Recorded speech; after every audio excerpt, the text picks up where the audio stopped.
People's Forum is an essential part of CHOCOM. The Commonwealth People Forum is an opportunity for us to meet up and share ideas and have that dialogue to really, I think, cement the people-to-people links that makes the Commonwealth, I think, rather unique amongst international groupings.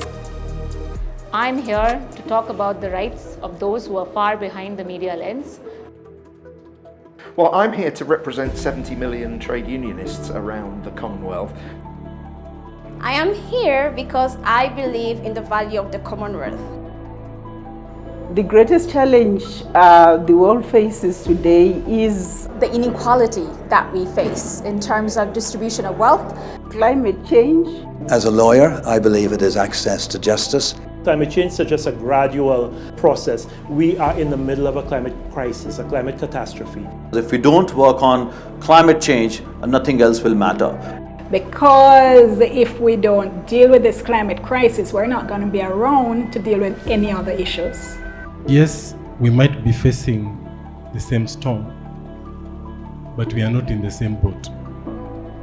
It is a perfect storm. That perfect storm and the deficit in response diminishes significantly trust. Government need to be open, transparent, and accountable.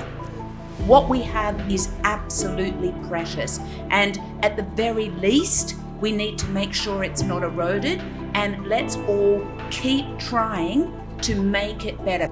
Unless governments show that leadership, unless they take action to transform the economies, to bring private lenders like banks and hedge funds to the table in order to negotiate debt restructuring for the countries that are facing debt crisis right now.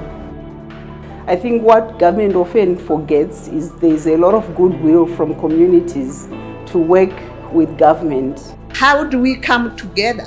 What do we bring on table? How can we be facilitated that together civil society, government and private sector can work together? Listen to us, work with us, work for us. The Commonwealth speaks for about a third of the world's population. Collectively, its voice is huge. Having a collective voice helps to give greater magnification to smaller states whose voices may not be that prominent. Commonwealth needs to make sure that it is enforcing the Commonwealth Charter and speaking with one voice. Even in countries which are doing well, we cannot afford to be complacent.